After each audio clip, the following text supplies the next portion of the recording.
Hello everyone, আমার আজকের বাংলার ক্লাসে আমি তোমাদের সবাইকে জানাই স্বাগত।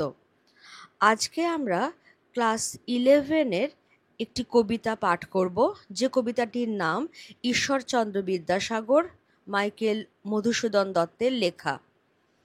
তোমরা সবাই এতদিনে ভালোভাবেই জেনে গেছো যে ক্লাস 11-এর সিলেবাসে যেরকম বেশ বড়সড় একটা পরিবর্তন ঘটেছে, তেমনি পরিবর্তন ঘটেছে পরীক্ষার সিস্টেমটাতেও। গোটা ক্লাস 11 এবং 12 একসঙ্গে মিলে 4টে সেমিস্টারের পরীক্ষা হবে। তার মধ্যে চতুর্থ অর্থাৎ শেষ সেমিস্টারের পরীক্ষাটি হচ্ছে ক্লাস 12-এর ফাইনাল পরীক্ষা। এবার এই যে ক্লাস 11-এর ফার্স্ট সেমিস্টার, সেখানে যে গল্প, কবিতা, প্রবন্ধ, সাহিত্যের ইতিহাসের অংশ, ভাষার ইতিহাসের অংশ যাই অন্তর্ভুক্ত করা হয়ে থাক না কেন, সেইগুলো সব কিছু থেকেই কিন্তু তোমাদের এমসিকিউ টাইপ কোয়েশ্চেন্স আসবে।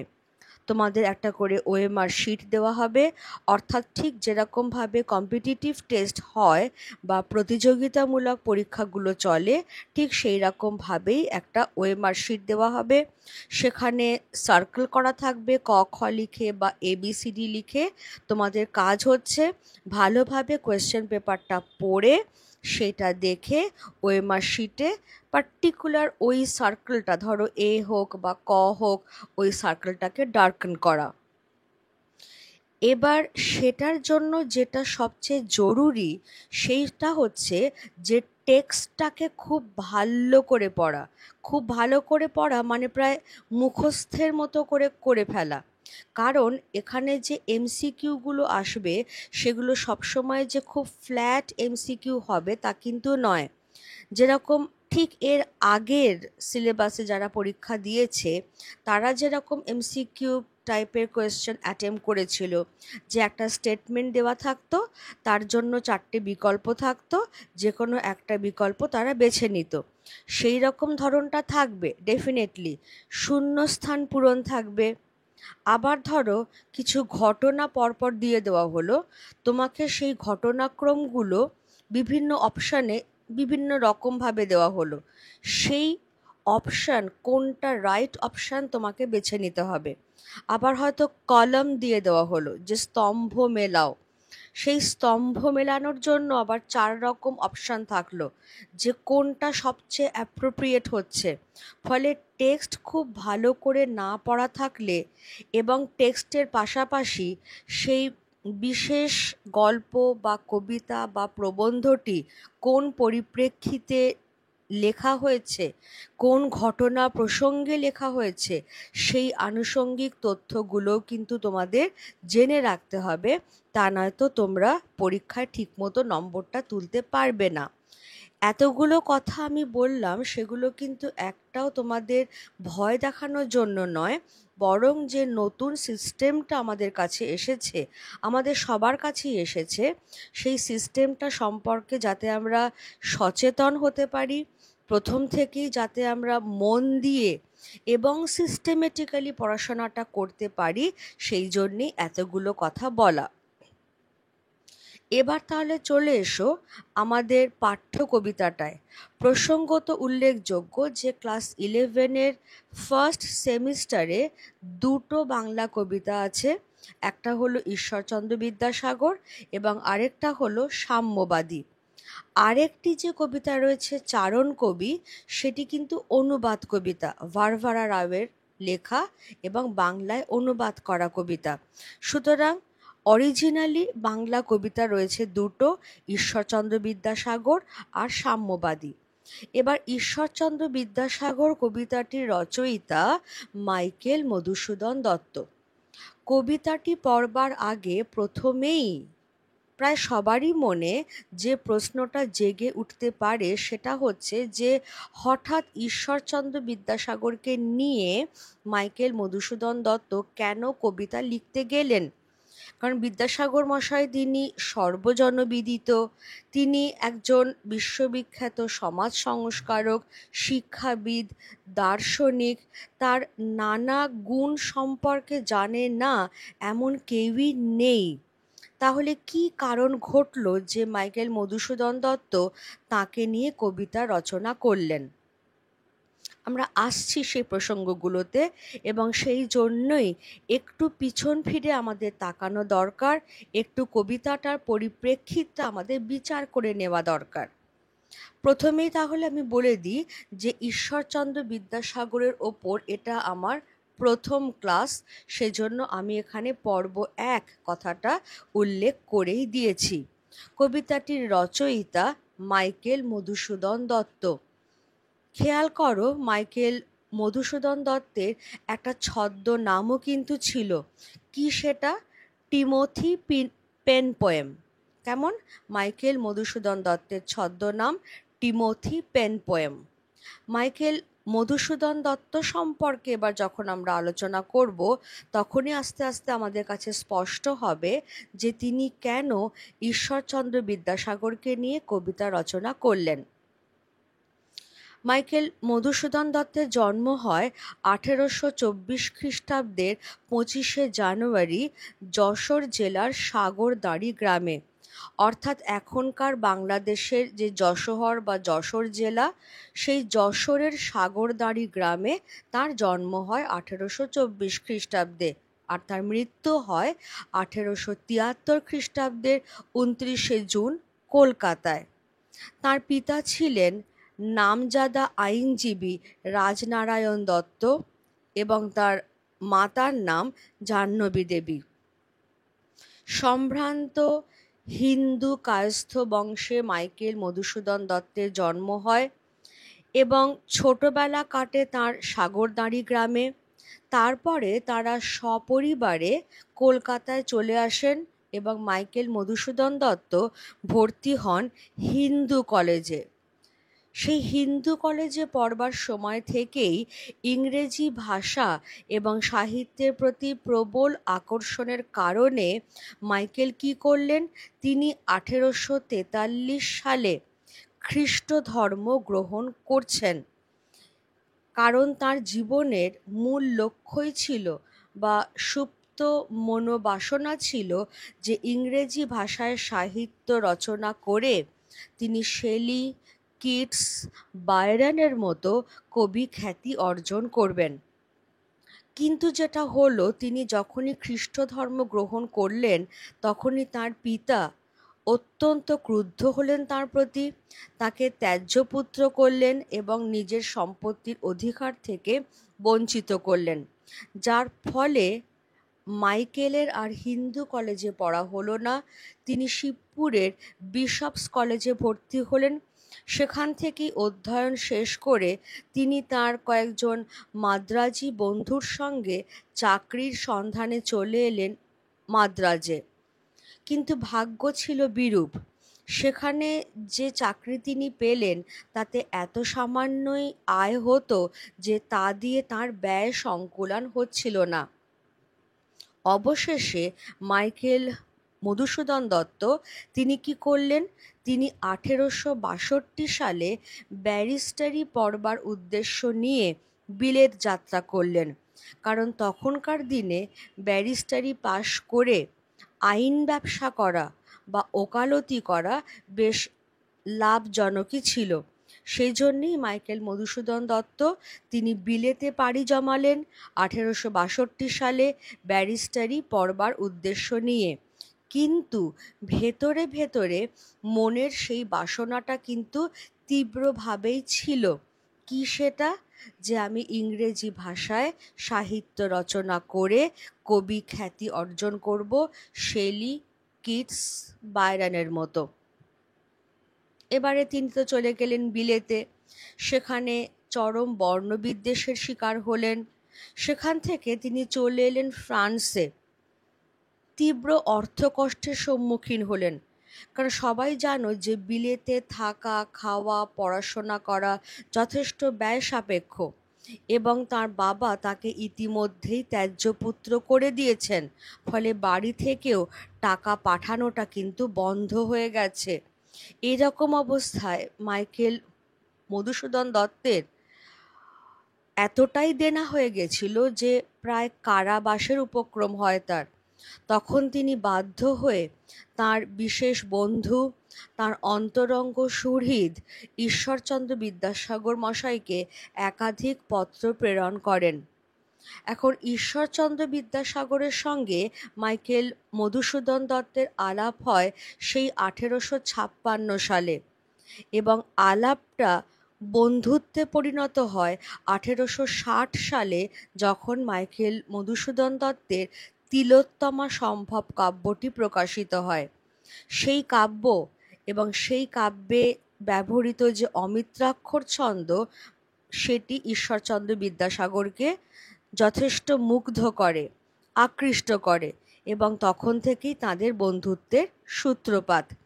তো সেই সূত্রেই মাইকেল মধুসূদন দত্ত বিলেতে যখন চরম অর্থকষ্টের সম্মুখীন হচ্ছেন, তখন তিনি সাহায্যের জন্য প্রার্থনা জানালেন ঈশ্বরচন্দ্র বিদ্যাসাগরের কাছে। আমরা সবাই জানি যে ঈশ্বরচন্দ্র বিদ্যাসাগর যেরকম বিদ্যার সাগর, সেরকম করুণারও মূর্তি। অর্থাৎ যে ব্যক্তি যখনই তার কাছে সাহায্যের জন্য এসেছে, কেউই কিন্তু খালি হাতে ফিরে যায়নি তার দরজা থেকে। এমনকি তিনি যখন ছাত্রাবস্থায় ছিলেন, তিনি যথেষ্ট মেধাবী ছিলেন, সেজন্য জলপানি বা স্কলারশিপ পেতেন।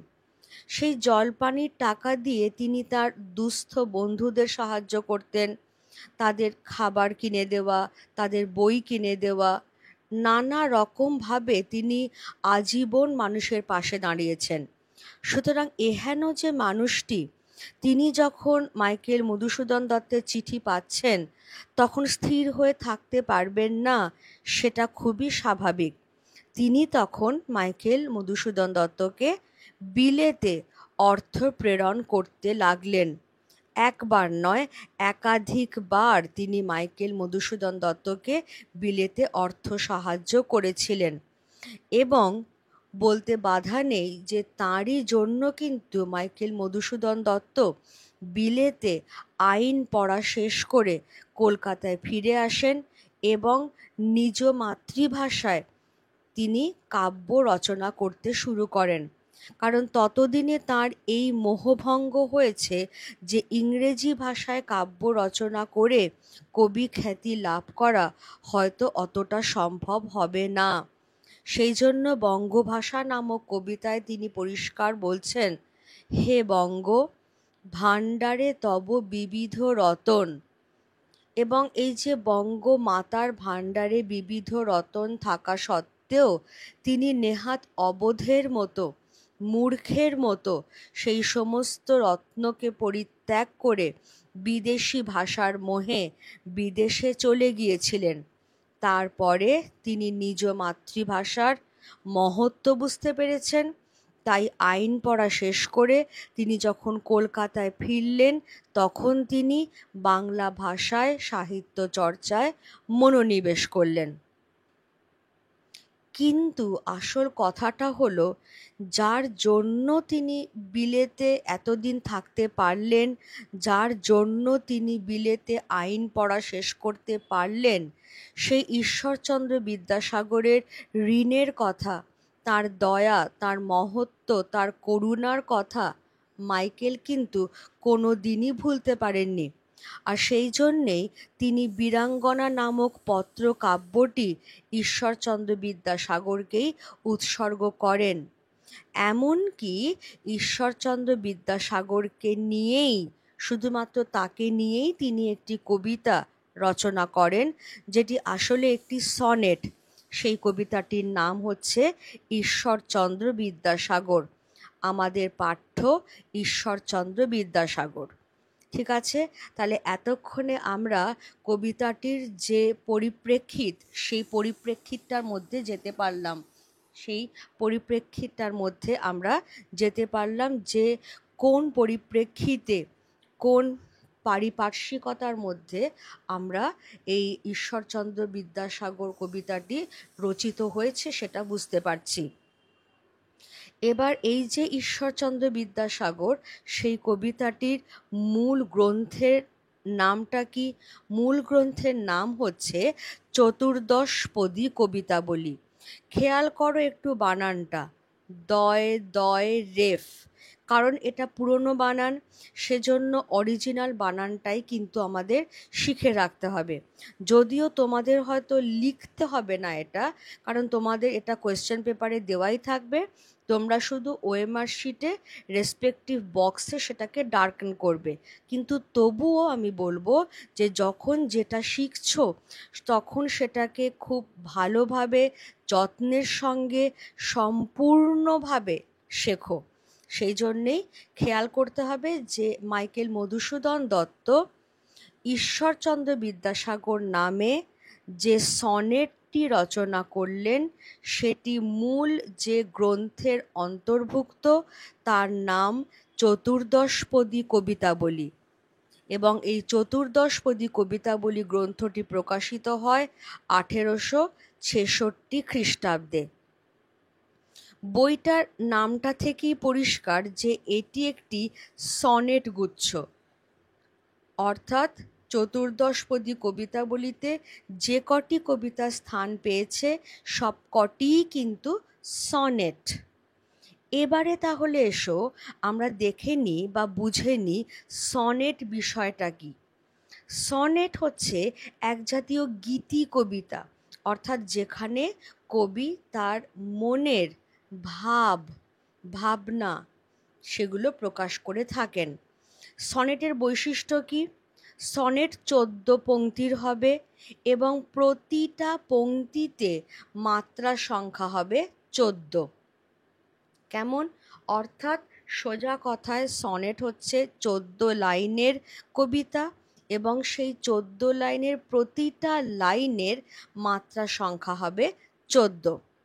এবার এই যে 14টি পংক্তি আমি বলে দিলাম, এই 14টি পংক্তির প্রথম 8টি পংক্তিকে বলা হচ্ছে অষ্টক বা অক্টেভ, এবং পরবর্তী 6টি পংক্তিকে বলা হচ্ছে শতক বা সেস্টেট। অষ্টকে কি করা হয়? অষ্টকে একটা ভাবের শুধু প্রকাশটা ঘটে, আর শতকে সেই ভাবটাকেই আরও বিশ্লেষণ করে থাকেন কবি। অর্থাৎ প্রথম 8টি পংক্তিতে তিনি একটা ভাব ব্যক্ত করলেন, পরবর্তী 6টি পংক্তিতে সেই ভাবটাকেই তিনি আরও বিস্তারিত করছেন, আরও বিশ্লেষণ করছেন, আরও ব্যাখ্যা করছেন।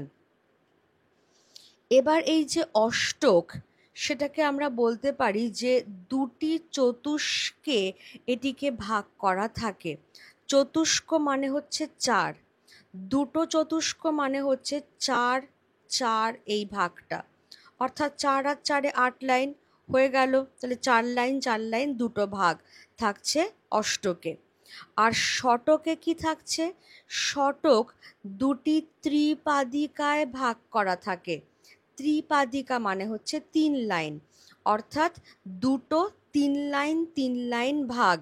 3 লাইন 3 লাইন ভাগ মানেই টোটাল 6 লাইন হয়ে গেল।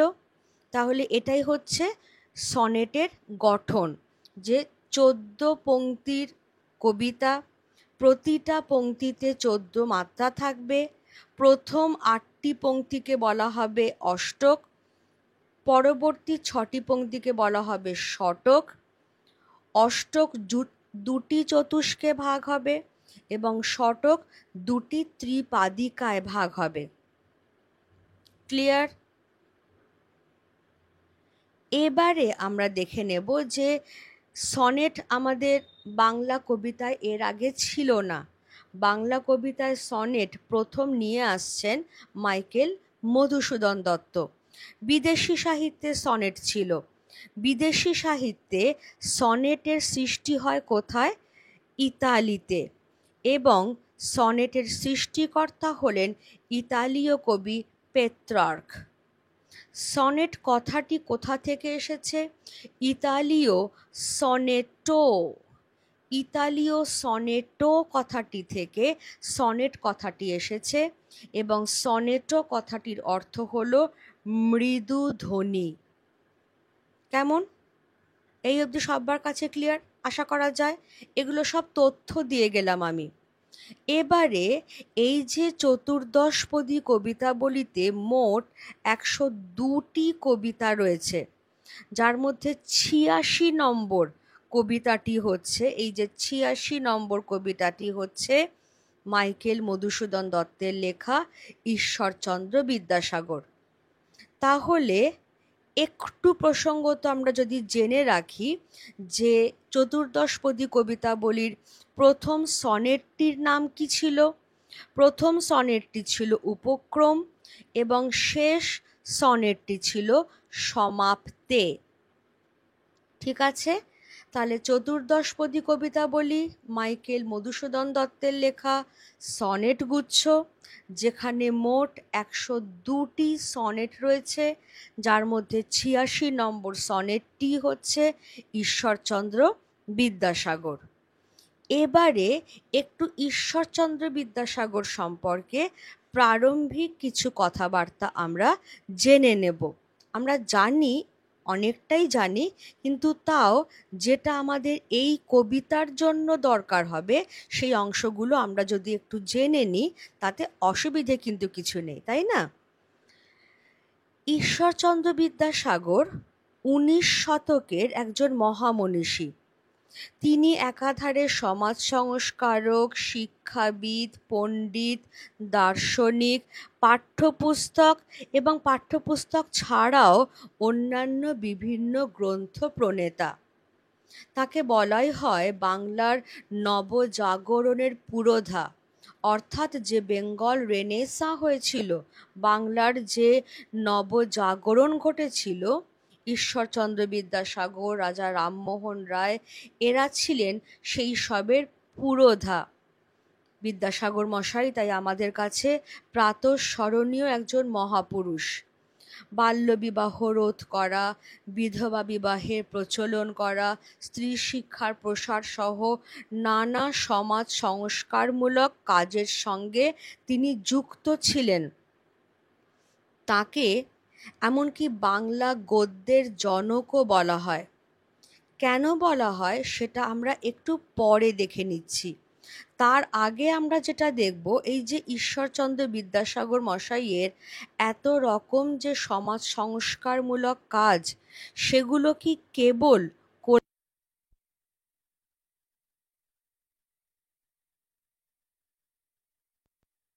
১৮৭৩ সালে তিনি চলে যান সাঁওতাল পরগনার কারমাটার বলে যে জায়গাটি রয়েছে সেখানে, এবং তোমরা বললে বিশ্বাস করবে না, দীর্ঘ প্রায় ১৮টি বছর তিনি সেই কারমাটারে অতিবাহিত করেন সাঁওতাল জাতির উন্নতিকল্পে নিজেকে নিয়োজিত করেন।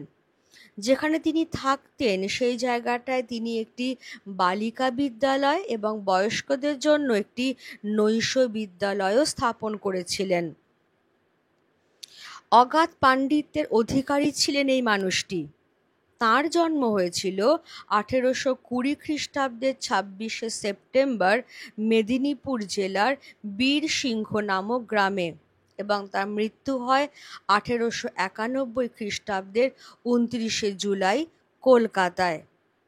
তার পিতৃদত্ত নাম ঈশ্বরচন্দ্র বন্দ্যোপাধ্যায়, কিন্তু তিনি নিজে স্বাক্ষর করতেন ঈশ্বরচন্দ্র শর্মা নামে। খেয়াল করো, এখানেও শর্মা বানানটিতে ময় ময় রেফ, এগুলো সবই পুরনো বানান। তোমরা যদি এখনও আসল বর্ণপরিচয় বইটি দেখো, সেখানেও দেখবে ঈশ্বরচন্দ্র শর্মা প্রণীত বলে দেওয়া রয়েছে। তাহলে এইটুকু আমরা বুঝলাম যে ঈশ্বরচন্দ্রর পিতৃদত্ত নাম ঈশ্বরচন্দ্র বন্দ্যোপাধ্যায়, তিনি স্বাক্ষর করছেন ঈশ্বরচন্দ্র শর্মা নামে। তাহলে বিদ্যাসাগর কথাটা কোথা থেকে এলো? এইখানেই হচ্ছে সেই আসল ব্যাপারটি, সেই গুরুত্বপূর্ণ ব্যাপারটি। ১৮৩৯ সালে সংস্কৃত ভাষা ও সাহিত্যে গভীর পাণ্ডিত্যের জন্য সংস্কৃত কলেজই তাঁকে বিদ্যাসাগর উপাধিতে ভূষিত করে। বিদ্যাসাগর অর্থাৎ কিনা জ্ঞানের সমুদ্র, এতটাই অগাধ পাণ্ডিত্য ছিল তার। মাইকেল মধুসূদন দত্তের যেরকম ছদ্মনাম ছিল, অনেক লেখকেরই যেরকম ছদ্মনাম থাকে, সেরকম বিদ্যাসাগর মশাইয়েরও দুটি ছদ্মনাম ছিল। এক, কস্যচিৎ উপযুক্ত ভাইপোষ্য, যে নামে তিনি ব্রজবিলাস বলে একটি গ্রন্থ রচনা করেন। আরেকটি ছদ্মনাম হচ্ছে কস্যচিৎ উপযুক্ত ভাইপো সহচরস্য, যে নামে তিনি রত্নপরীক্ষা নামে আরেকটি গ্রন্থ রচনা করেন। এবং শুধু তাই নয়, এই ছদ্মনামে তিনি দুটি প্রহসন বা ফার্সও রচনা করেছিলেন। একটা হচ্ছে অতি অল্প হইল, আরেকটা হচ্ছে আবার অতি অল্প হইল। কেমন? এবারে এসো বিদ্যাসাগরকে বাংলা গদ্যের জনক বলা হচ্ছে কেন? কারণ আমরা জানি যে বিদ্যাসাগর একাধিক বাংলা গ্রন্থ রচনা করেছিলেন। একেবারে শিশু শিক্ষার জন্য বর্ণপরিচয়, কথামালা, বোধোদয়, এরই পাশাপাশি গল্পগ্রন্থ হিসেবে শকুন্তলা, আখ্যানমঞ্জরি, সীতার বনবাস প্রভৃতি গ্রন্থ তিনি রচনা করছেন। বাংলা গদ্য প্রথম রচনা করেন কিন্তু রাজা রামমোহন রায়, কিন্তু সেই গদ্য ততটা পরিশীলিত ছিল না। সেই গদ্যকে পরিশীলিত আকার দান করছেন ঈশ্বরচন্দ্র বিদ্যাসাগর। তাতে দাঁড়ি, কমা, পূর্ণচ্ছেদ প্রভৃতির ব্যবহার করছেন বিদ্যাসাগর। আর সেই জন্যই বিদ্যাসাগর মশাইকেই বলা হচ্ছে বাংলা গদ্যের জনক, বাংলা গদ্যের যথার্থ শিল্পী। ক্লিয়ার? তাহলে আমরা কবিতাটি যে পরিপ্রেক্ষিত সেটা কিন্তু অলরেডি পেয়ে গেছি, যে মাইকেল মধুসূদন দত্ত তিনি বিলেতে থাকাকালীন চূড়ান্ত অর্থ কষ্টের সময়ে ঈশ্বরচন্দ্র বিদ্যাসাগরের দ্বারা যেভাবে সাহায্য প্রাপ্ত হয়েছিলেন, সেই ঋণ স্বীকার করেই তিনি তাকে নিয়ে একটি সনেট রচনা করছেন, যেটির নাম ঈশ্বরচন্দ্র বিদ্যাসাগর। এবার আমরা আর অত্যধিক কথা না বাড়িয়ে সরাসরি কবিতার প্রসঙ্গে চলে যাব। তাহলে কবিতাটির নাম ঈশ্বরচন্দ্র বিদ্যাসাগর।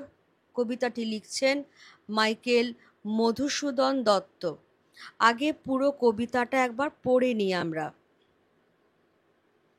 বিদ্যার সাগর তুমি বিখ্যাত ভারতে, করুণার সিন্ধু তুমি সেই জানে মনে, দিন যে দিনের বন্ধু।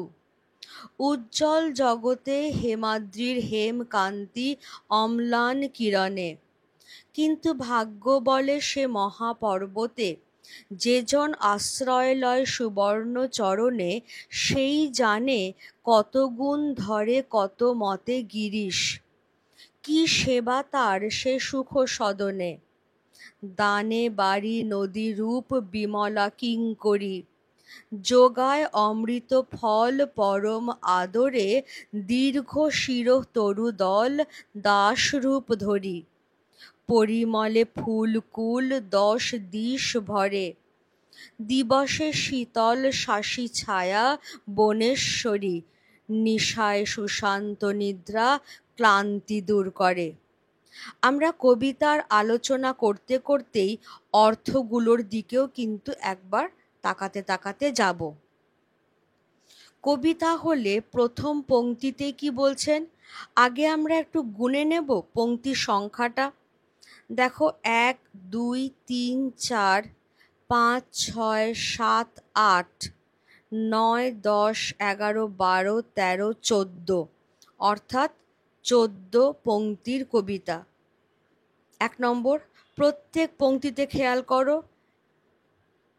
1 2 3 4 5 6 7 8 9 10 11 12 13 14, এইভাবে কিন্তু 14 মাত্রা রয়েছে।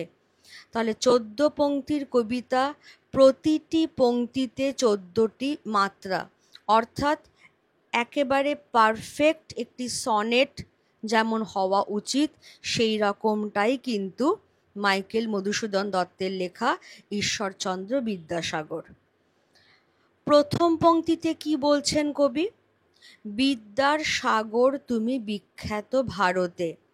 অর্থাৎ সারা ভারতবর্ষ ঈশ্বরচন্দ্র মহাশয়কে বিদ্যার সাগর বলে জানে। সংস্কৃত কলেজ প্রদত্ত এই উপাধিতে তিনি সারা ভারতে বিখ্যাত হয়ে রয়েছেন। কিন্তু তিনি কি শুধুই বিদ্যার সাগর? বিদ্যার সাগর হবার পাশাপাশি তিনি তো করুণারও সিন্ধু, অর্থাৎ তিনি করুণারও সাগর। সাগর বা সমুদ্র যেরকম অসীম অনন্ত, তার গভীরতা যেমন অতলস্পর্শী, তেমনি বিদ্যাসাগর মশাইয়ের করুণাও ছিল অপার অগাধ, তার গভীরতাও ছিল অতলস্পর্শী। তাহলে সিন্ধু কথাটার মানে আমরা পেয়ে গেছি সমুদ্র। এবার কবি কি বলছেন? করুণার সিন্ধু তুমি, সেই জানে মনে দিন যে দিনের বন্ধু। এখানে একটু ধোঁয়াশা তৈরি হতে পারে এই লাইনটা নিয়ে, যে দিন যে দিনের বন্ধু, অর্থাৎ এমনটা মনে হতেই পারে যে ঈশ্বরচন্দ্র বিদ্যাসাগর নিজে দীন ছিলেন। দীন মানে হচ্ছে দরিদ্র। ঈশ্বরচন্দ্র বিদ্যাসাগর নিজে দীন ছিলেন, আর সেই জন্যই তিনি দীনের বন্ধু। তা কিন্তু নয়। এই ধোঁয়াশাটা কিন্তু এখনই মন থেকে দূর করে ফেলো। কারণ এটা সত্যি কথা যে ঈশ্বরচন্দ্র বিদ্যাসাগরের বাল্যকাল কেটেছে দারিদ্র দুঃখের মধ্যে দিয়ে, কিন্তু পরবর্তীকালে তিনি যখন বড় হয়েছেন, পড়াশোনা শিখে তিনি যখন বড় জায়গায় চাকরি করেছেন, সংস্কৃত কলেজের অধ্যক্ষ হয়েছেন, তখন কিন্তু তিনি আর সেই রকম দরিদ্র মানুষটি ছিলেন না। তাহলে কি বলা হচ্ছে একটু ভালো করে আমরা বুঝে নিই। বিদ্যাসাগর করুণার সিন্ধু, তিনি করুণার বা দয়ার সাগর।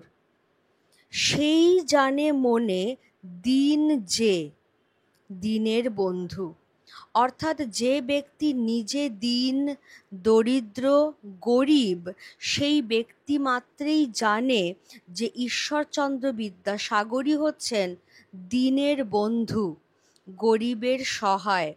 এই যে সেই, এটার সঙ্গে তুমি কানেক্ট করো যে কথাটা, অর্থাৎ যে সে, এই সাপেক্ষ সর্বনামের ব্যবহার কবি এখানে করলেন এইটা বোঝাবার জন্য যে যে ব্যক্তি নিজে দীন, নিজে দরিদ্র, সেই ব্যক্তি মাত্রেই নিজ মনে জানেন যে ঈশ্বরচন্দ্র বিদ্যাসাগরই হচ্ছেন দীনের বন্ধু।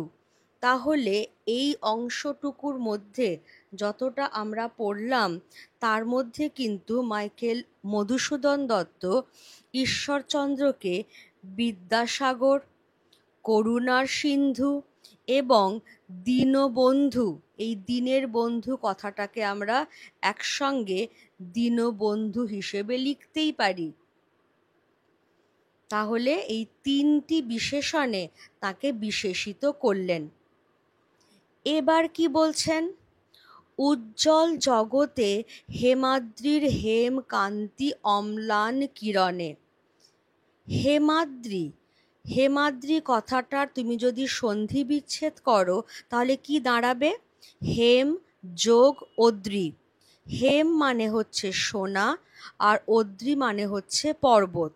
অর্থাৎ হেমাদ্রি বলতে বোঝায় সোনার পর্বত।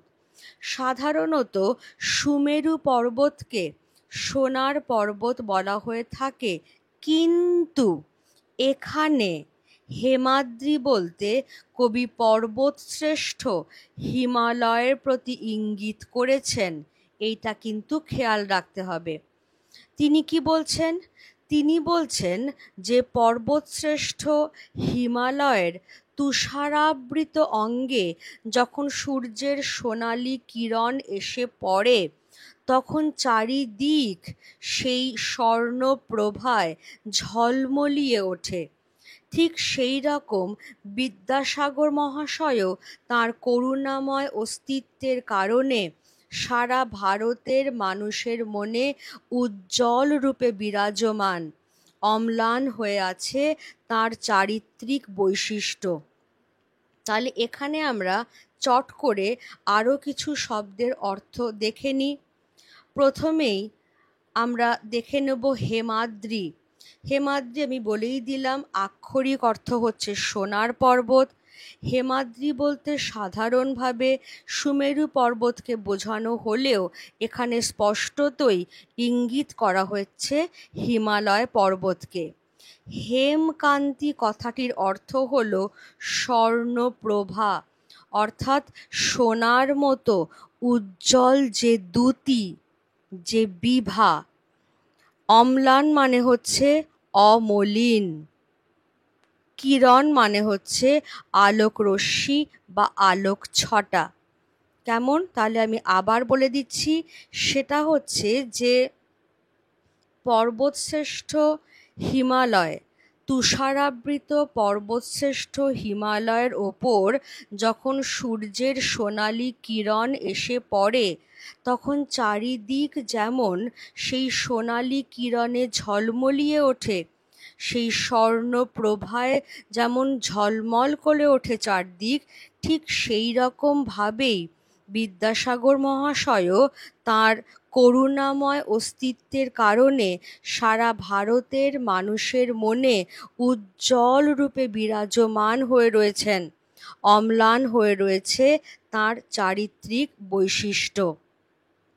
তাহলে আমরা হেমাদ্রি পেয়ে গেলাম, হেমকান্তি পেয়ে গেলাম, অম্লান কথার অর্থ পেয়ে গেলাম, কিরণ কথাটির অর্থ পেয়ে গেলাম।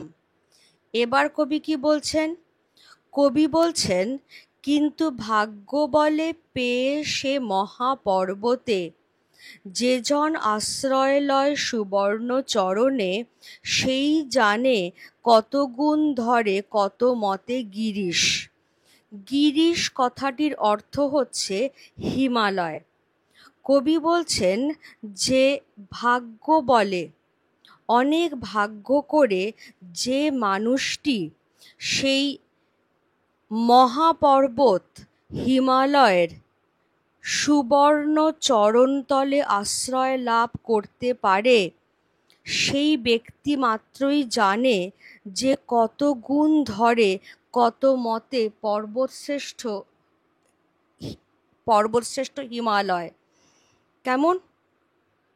তাহলে কবি এখানে কি বলছেন? এখানে আমরা বলতে পারি কবি কিন্তু একটা রূপকের আশ্রয় নিলেন।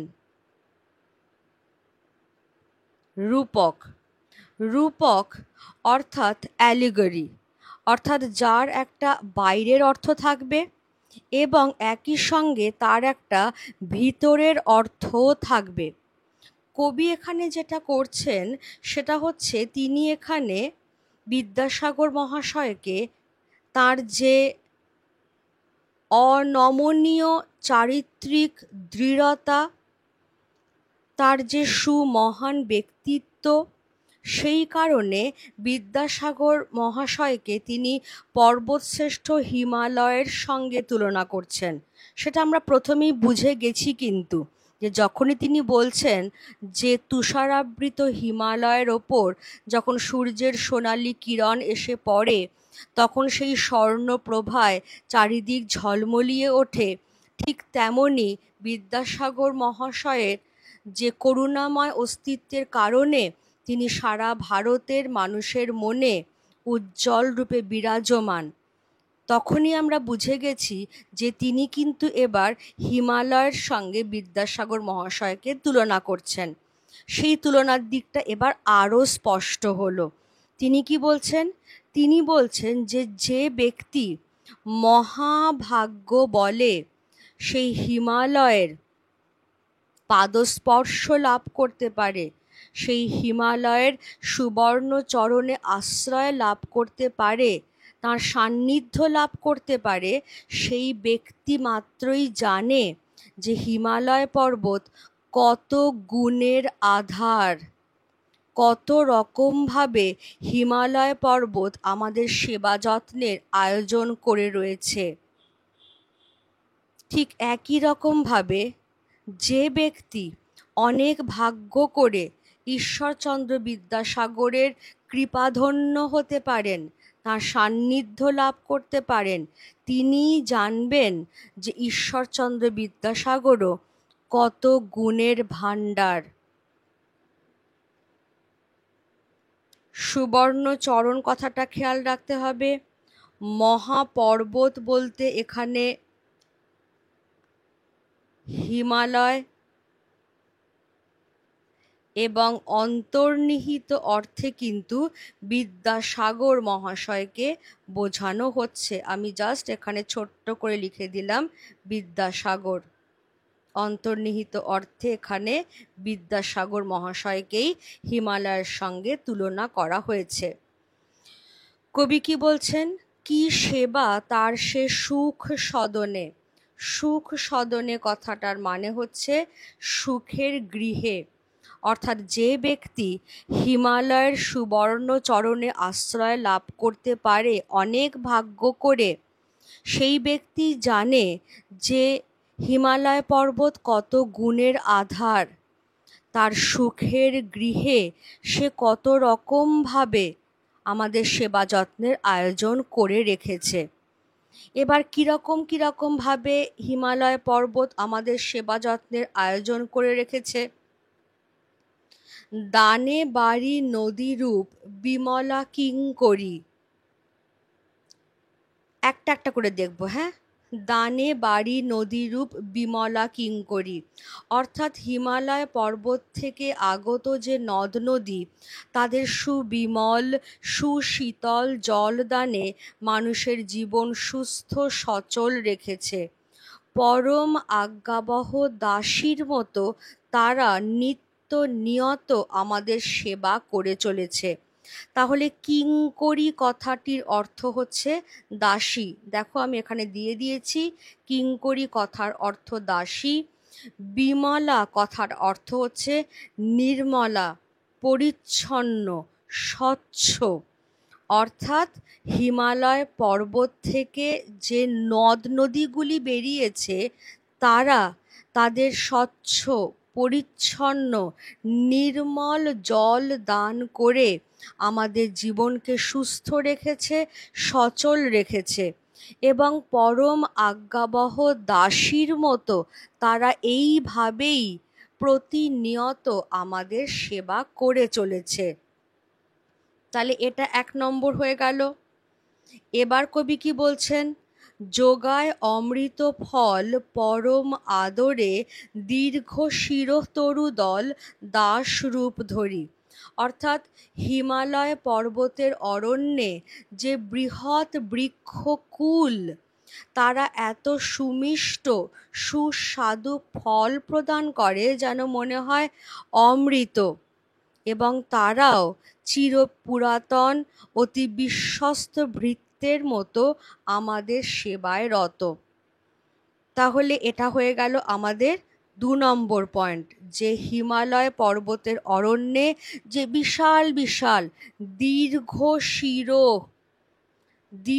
শির তরুদল মানে হচ্ছে বিশাল বড় বড় গাছ, সেই দীর্ঘ শির তরুদল যেমন পরম যত্নে আমাদেরকে অমৃত ফল যোগায়। অমৃত ফল মানে অমৃতের মতো সুস্বাদু সুমিষ্ট ফল যোগায় পরম আজ্ঞাবহ ভৃত্যের মতো। ঠিক সেই রকমই বিদ্যাসাগর মহাশয়, সেটা আমরা একটু পরে দেখব। এবার 3 নম্বর পয়েন্ট কি? পরিমলে ফুল কুল 10 দিশ ভরে। এই যে হিমালয় পর্বতের অরণ্যে যে এত গাছপালা আমরা দেখি, সেই গাছপালায় অনেক ফুল ফুটে থাকে, জানা অজানা কত ফুলের বাহার সেই সমস্ত গাছে। সেই ফুলেরা, সেই পুষ্পরাজি তাদের পরিমল বা সুগন্ধের দ্বারা 10 দিশ বা চারিদিক ভরিয়ে তোলে। তাহলে এটাও হিমালয়ের একটা গুণ, এটাও তার সেবার আর একটা ধরন। 3 নম্বর হয়ে গেল, দিবসে শীতল শাসী ছায়া বনেশ্বরী, নিশায় সুশান্ত নিদ্রা ক্লান্তি দূর করে।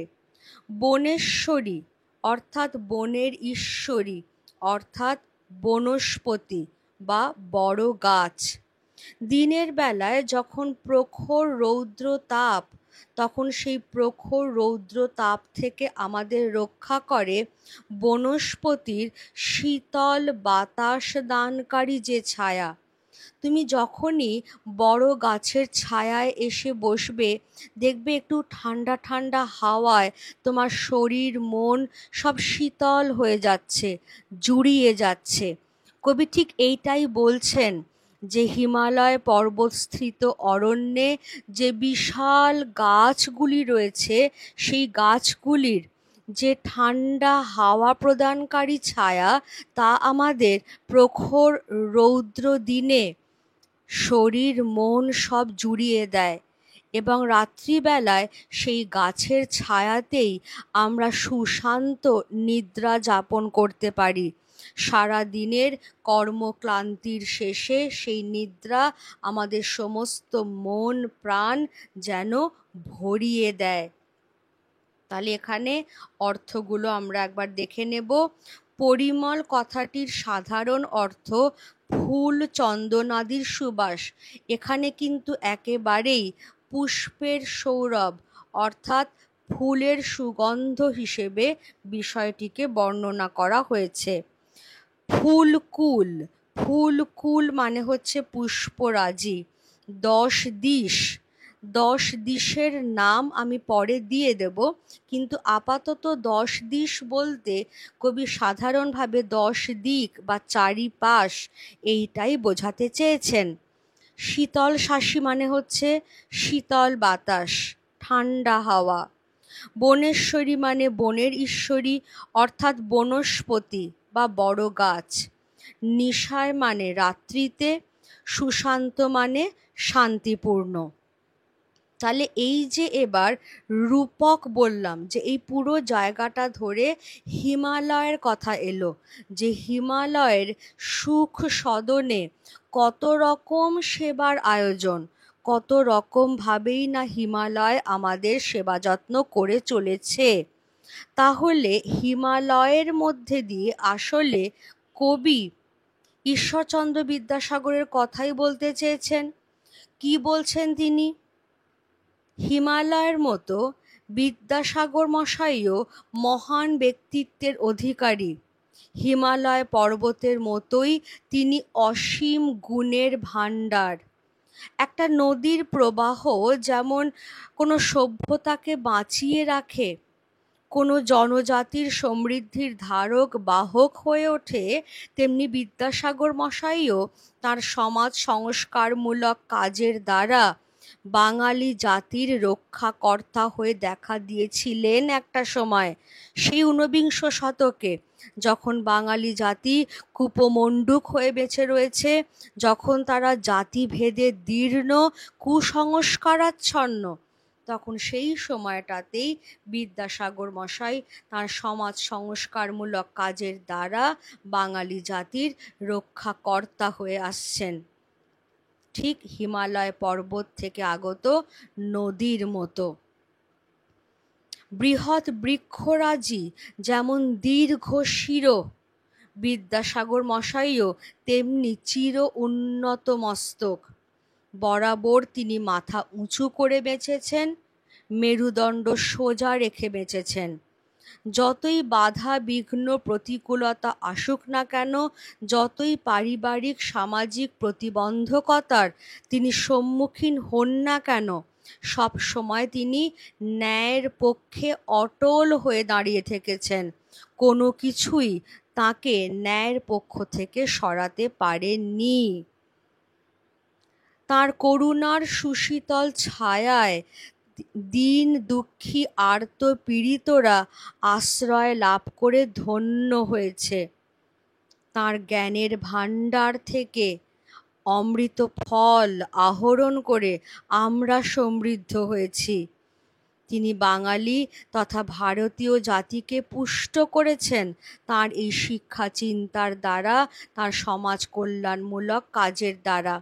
ঠিক যেরকম গাছের সুমিষ্ট সুস্বাদু ফল খেলে আমরা পুষ্টি পাই, আমরা সুস্থ হয়ে বাঁচতে পারি, ঠিক তেমনি বিদ্যাসাগর মশাইয়েরও জ্ঞান ভাণ্ডার থেকে অমৃত ফলের মতো জ্ঞান আহরণ করেছি আমরা, তার শিক্ষা চিন্তায় পুষ্ট হয়েছি আমরা। তাঁর চরিত্রের মাধুর্য ফুলের সুগন্ধের মতো চারিদিক ভরিয়ে তুলেছে। তিনি স্বমহিমায় সারা বাংলা তথা ভূভারতে বিখ্যাত হয়ে রয়েছেন। বনস্পতির মতো ঋজু অর্থাৎ সোজা হয়ে দাঁড়িয়ে থাকা যে মানুষটি, যারা তাঁর স্নেহ লাভ করতে পেরেছে, তারা তারই আশ্রয়ে এসে নির্ভার হয়েছে। তাঁর অপার করুণা সিন্ধু ধারায় শীতল হয়ে তারা শান্তির নিদ্রা যাপন করতে পেরেছে। অর্থাৎ বনস্পতির শীতল ছায়া যেমন প্রখর রৌদ্র দিনে আমাদের সব তাপ জুড়িয়ে দেয়, তেমনি বিদ্যাসাগর মশাইয়েরও করুণাময় শান্ত শীতল চরিত্রের মাধুর্য আমাদের সমস্ত জ্বালা যন্ত্রণা ভুলিয়ে দেয়। তার করুণা সিন্ধু ধারায় স্নাত হয়ে শীতল হয়েই আমরা নির্ভার নিশ্চিন্ত হতে পারি, শান্তির নিদ্রা যাপন করতে পারি। তাহলে খেয়াল করো যে কবি এখানে বিদ্যাসাগর মশাইকে হিমালয় পর্বতের সঙ্গে যেমন তুলনা করেছেন ডেফিনেটলি, তেমনি হিমালয় পর্বত থেকে আগত যে নদ নদী, হিমালয় পর্বতের যে দীর্ঘ শিরোহ তরুদল, হিমালয় পর্বতের তরুদলের সেই সুমিষ্ট ফল, বনস্পতির শীতল ছায়া, ফুলের সৌরভ, সমস্ত কিছুর সঙ্গেই তুলনা করেছেন।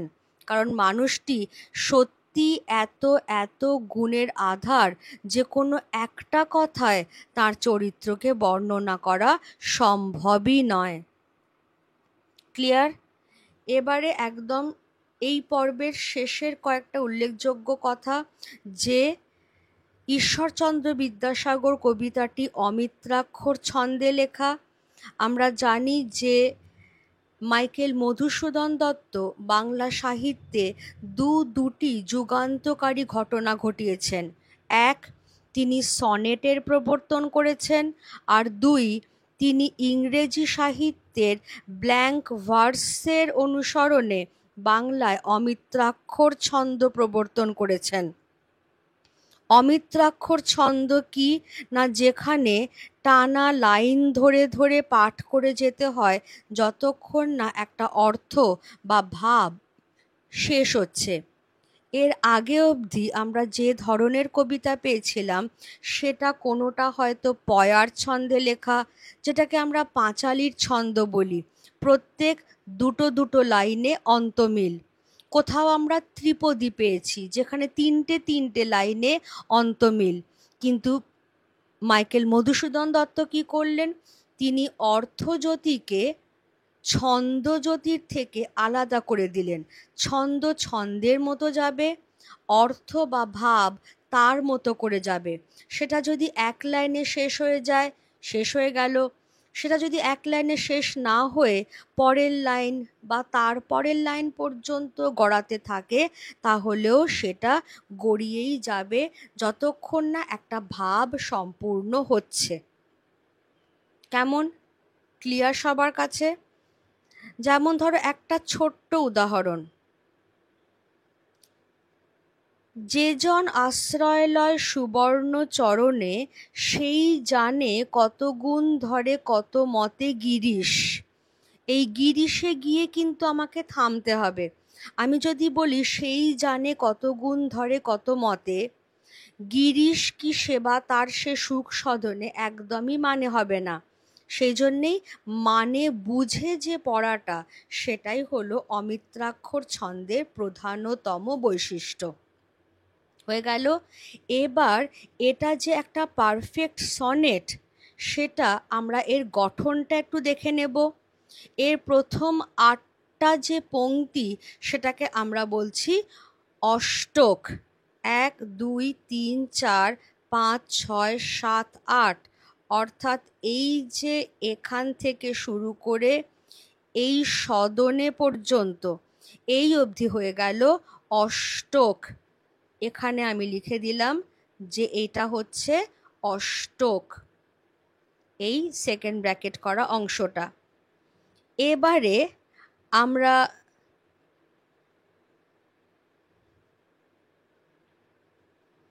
পরবর্তী যে অংশটা নিচ্ছি, ধরো কিঙ্করি থেকে শুরু করে দূর করে পর্যন্ত এই অংশটাকে আমরা বলছি শতক, অর্থাৎ ৬টি পংক্তি আছে এখানে। তাহলে অষ্টকে একটা ভাবের প্রকাশ ঘটেছে, আর শতকে সেই ভাবটিকেই কবি বিশ্লেষণ করেছেন। এবারে যদি আমরা একটু দেখি যে এই সনেটের অন্তমিলগুলো কেমন, বিভিন্ন রকমের মিল হতে পারে, এ বি এ বি বা এ এ বি বি, এইরকম ধরনের। এখানে আমরা দেখব এ বি মিল রয়েছে প্রথম ৮টি পংক্তিতে, অর্থাৎ ক খ ক খ ক খ ক খ, অর্থাৎ এভরি অল্টারনেট লাইনে আমরা অন্তমিল পাচ্ছি। এই যে ভারতে, জগতে, মনে, কিরণে, তাহলে এটাকেই আমরা বলছি ক খ মিল। এবার যদি আমরা শতকে যাই, সেখানে আমরা দেখব গ ঘ গ ঘ গ ঘ, অর্থাৎ এখানেও এভরি অল্টারনেট লাইনে মিল, কিন্তু এই মিলটা ক খয়ের মতো মিল নয়, এটা একটা অন্য ধরনের মিল, সেই জন্য আমরা গ ঘ দিয়ে চিহ্নিত করলাম। তাহলে এই আমাদের পুরো বিষয়টা আজকে এখানে কমপ্লিট হয়ে গেল, যেখানে আমরা কবিতা রচনার যে পরিপ্রেক্ষিত, মাইকেল মধুসূদন দত্ত সম্পর্কিত কথাবার্তা, ঈশ্বরচন্দ্র বিদ্যাসাগর সম্পর্কিত যে কথাবার্তা, এবং ঈশ্বরচন্দ্র বিদ্যাসাগর কবিতাটির পুরো ব্যাখ্যা, সমস্ত কিছু আমরা করে নিয়েছি, অর্থগুলো আমরা দেখে নিয়েছি। শীতল শাসি আমি এখানে মার্ক করে দিলাম, পরিমল কথাটা এখানে আমরা মার্ক করে দিলাম, 10 দিশ কথাটা মার্ক করে দিলাম, সুশান্ত কথাটা মার্ক করে দিলাম, নিশায় কথাটা মার্ক করে দিলাম। কেমন? সুতরাং তোমরা খুব ভালো করে ক্লাসটা করবে, খুব ভালো করে মন দিয়ে পড়াটা শুনবে, এবং এই আন্ডারলাইন করা পিডিএফটা আমার এখানে দেওয়াই থাকছে, তোমরা অতি অবশ্যই এই পিডিএফটাকে ডাউনলোড করে নেবে, যাতে কতটা অংশ অষ্টক, কতটা অংশ শতক এবং কী ধরনের অন্তমিল আমরা পাচ্ছি সেগুলো জেনে নিতে পারো। আর অর্থগুলো আমার এই পাশে দেওয়া রয়েছে, সেগুলো খুব ভালো করে পড়ে রেখো। খুব তাড়াতাড়ি তোমাদের সঙ্গে আবার আমার দেখা হচ্ছে, ততদিন সবাই খুব ভালো থেকো। আর যেটা বারবার বলছি, পড়াগুলোকে একেবারে ঠোঁটস্থ করে রেখো, যাতে বিভিন্ন ধরনের এমসিকিউ এর তোমরা অনায়াসে উত্তর দিতে পারো। আজকের ক্লাস তাহলে আমি এখানেই শেষ করছি। Thank you everybody.